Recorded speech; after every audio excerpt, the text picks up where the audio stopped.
Based on the directive of the governor of Edo State, Monday Okpebholo, the Edo State House of Assembly last week made mockery of the Supreme Court's judgment on local government autonomy when it suspended the chairman and vice-chairmen of the 18 local government councils for 2 months over alleged insubordination and gross misconduct.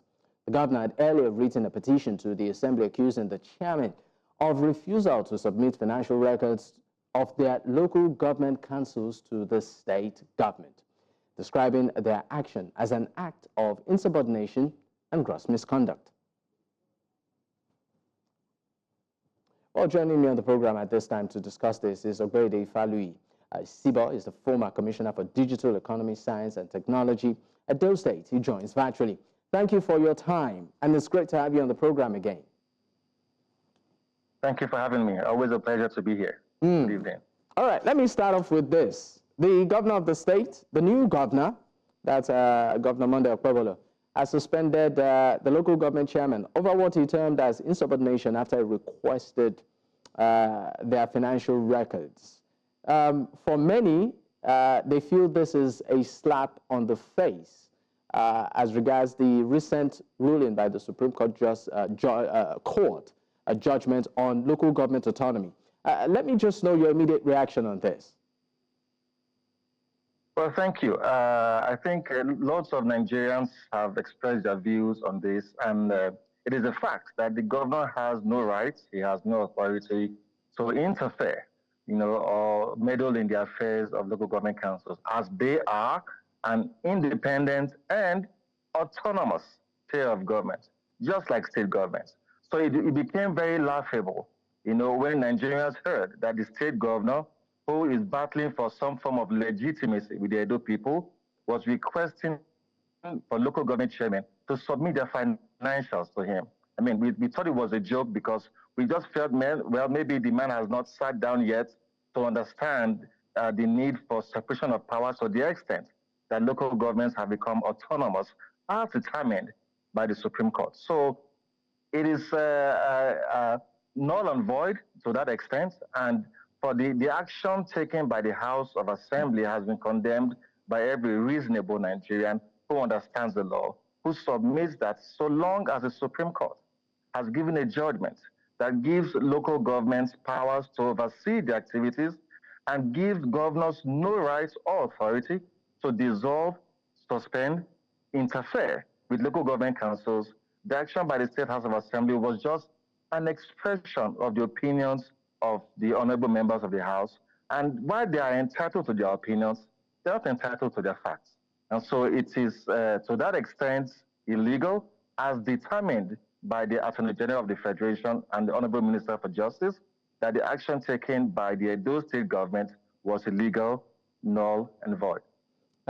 Staying on it, the People's Democratic Party in the state has warned that of an imminent breakdown of law and order should the state government refuse to back down. Now, of course, on Monday, through its chieftain, that's Honorable Ose, and in describing the unfolding events as a shocking rebellion against the rule of law and the president's authority. I mean, you are part of the previous administration and, of course, a member of the People's Democratic Party. What ripple effects are we looking at as a result of the defiance by the current state government on this matter? Well, the Edo people are dismayed that a government who has just come into being, a government who is still struggling and in a battle for legitimacy, because the truth is, you said the government is struggling and is in a battle for legitimacy. Yes. Why is that? That's a fact as expressed by the majority of the Edo people. Because the Edo people did not vote for the APC. Edo people did not vote for Monday Okpebholo. So it is a fact that the Edo but I'm sorry, you said they did not vote, but it was declared winner. He won by INEC. He was declared winner by the INEC. And the Edo people, and indeed Nigerians, have generally come out to fault the declaration of Monday Okpebholo as the winner of that election, because it was not a reflection of the votes of the Edo people. And it is crystal clear. That's why you can see the governor running from place to place, jumping from boutique to boutique, trying to appeal to the people who did not give him their votes, trying to buy some form of legitimacy. And it is shocking that at such a point where the government has not even found her feet yet, at such a point where the government has not even shown a clear understanding of what the issues are, at the point where there's still no direction, there's still no purpose, it is shocking that the governor is now trying to meddle into the affairs of local government councils. And anyone who had some wisdom in his advisory team would have advised the governor that, hey, what you should do instead is to try to lobby this local government chairman to come on your side, not trying to harass them or trying to force them. Who gives you the authority, sir, to determine or to request for their financials? You do not have such powers. And so the PDP has taken the right stand. And it's not just about the PDP. It's about the generality of the Edo people. The Edo people are standing firm for the rule of law. The Edo people are standing firm with the judgment of the Supreme Court. It is absurd and ludicrous and asinine to have, APC lawyers who perhaps just left the law school a couple years ago come on TV to argue against a judgment by the Supreme Court of Nigeria. What is the purpose of the judiciary? To interpret the law and to determine the constitutionality of the law so interpreted. So if the Supreme Court has come to say that governors do not have any powers of any sort to interfere temporarily or permanently with local government councils, that is what the Constitution allows at the time, and that is what it is. So we hail the PDP for rising up to the occasion to advise the state governor to desist from breaking the law, because when government is seen to be breaking the law, when government, who should be seen to be an enforcer of the law, is breaking the law, you are creating room for anarchy. And the Edo people are resolute. We're peace-loving people. People who will obey the laws, yes. Mr. Ogbeide, I mean, you said quite a number of things, but I would want to sort of streamline it. I mean, that word sort of stuck. You said that the current governor is, aggressively seeking for some sort of legitimacy, and you said that's why it seems to be running from pillar to post. So far, how would you, will I call it, rate his administration, even though we know it's a young one, and some of the things or moves he has taken so far? That's the administration of Governor Monday Okpebholo. Yeah, thank you for the question. In summary, there's nothing to rate. What we have seen so far is a lot of motion, no distance covered, no force applied. Therefore, there's no work done. Simple science. We see him moving from place to place. There's no, cognitive action taken in all the movements. There's no work done, in its entirety.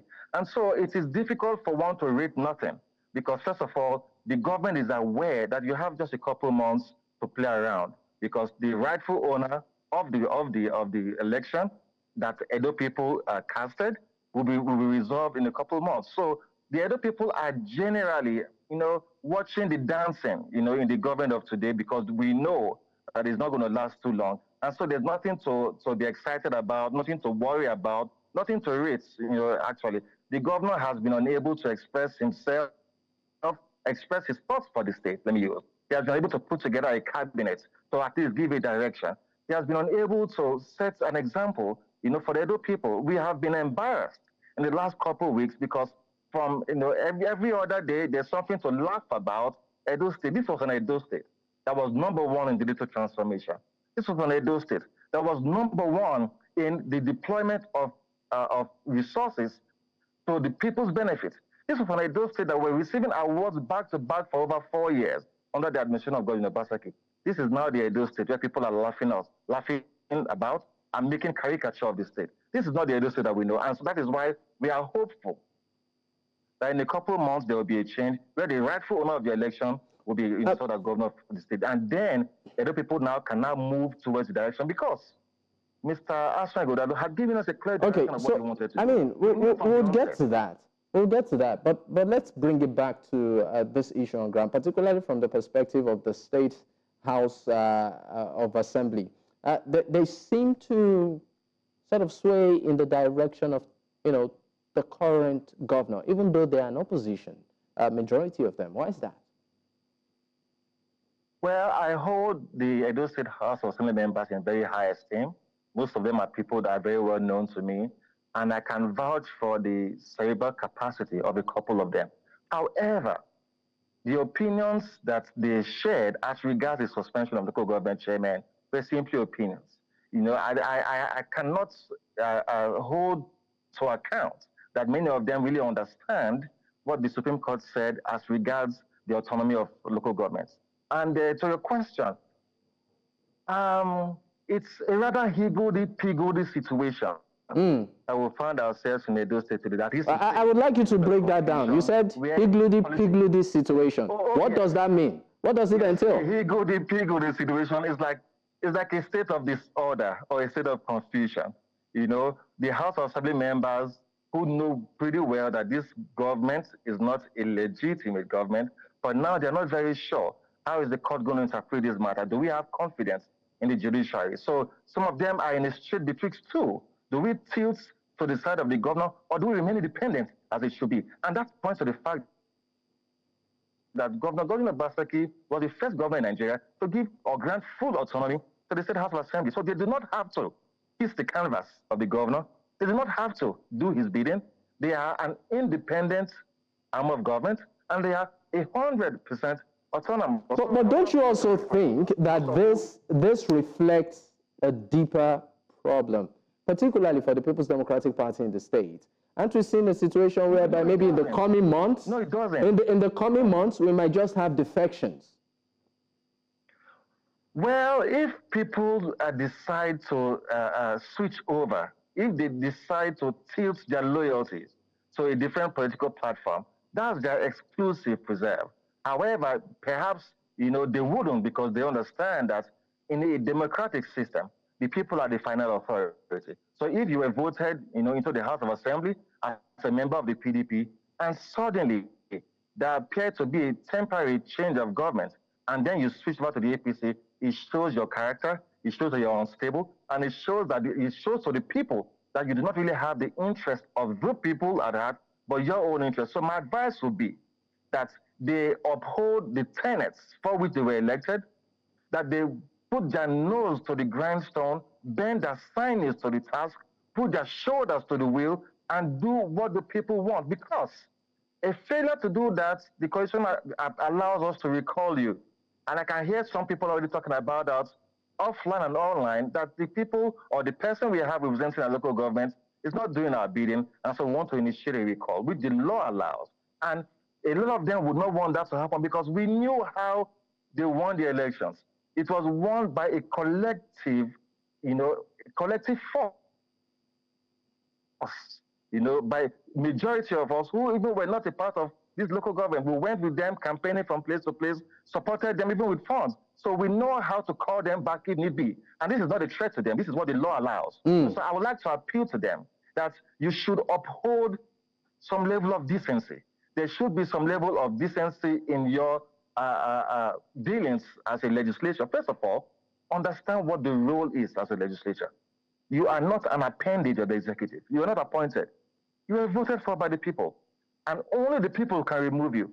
But if it is seen that whatever the governor says, you are kowtowing to what he says, then it shows that you do not have the imprimatur of the people in that sense, to continue to appropriate powers on their behalf. And so you should be recalled. So I am not foreseeing a dilemma for the PDP. The PDP is very strong in Edo State.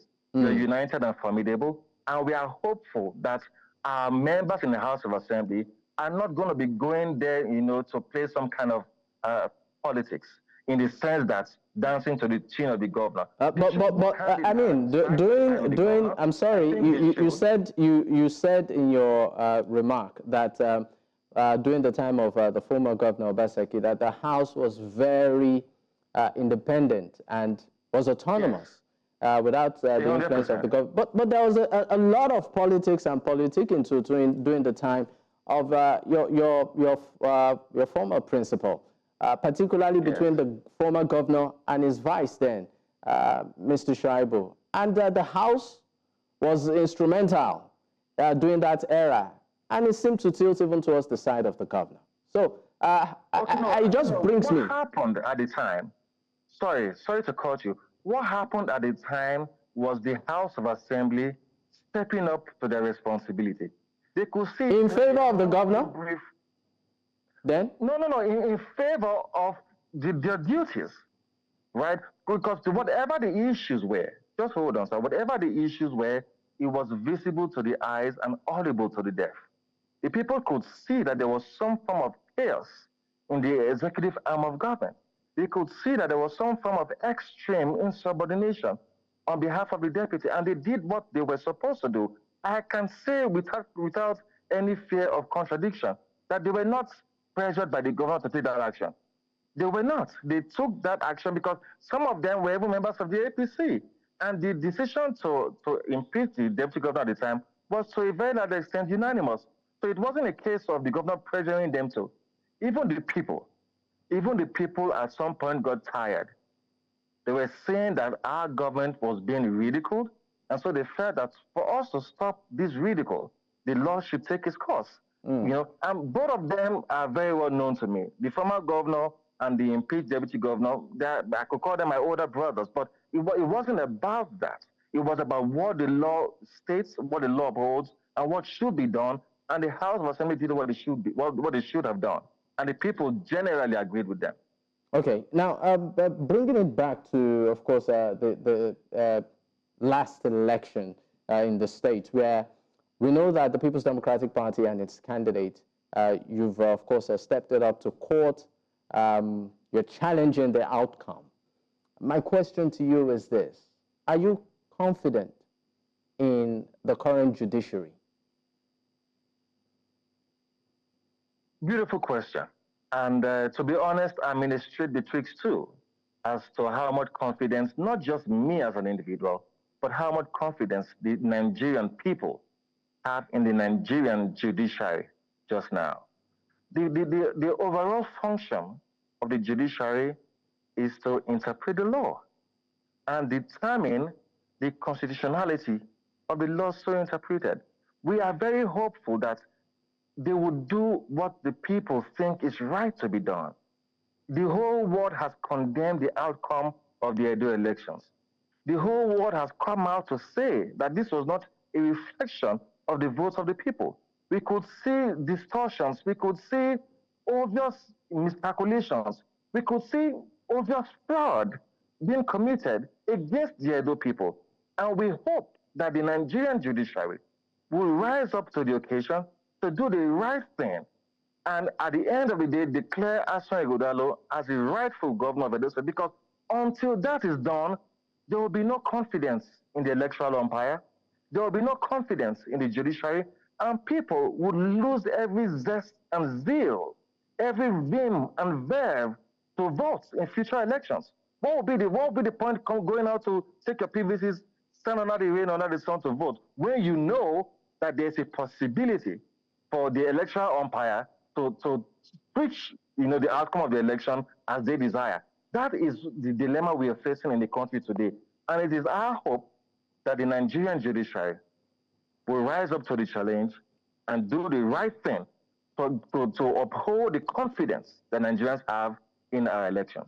All right. Thank you so much for your time on the program. Deeply appreciate Mr. Ogbeide Ifaluyi-Isibor, the former of course, Commissioner for Digital Economy and, of course, Technology in the state. Thank you once again for being on the program. Thank you for having me. It's been such a pleasure. Thank you. Great.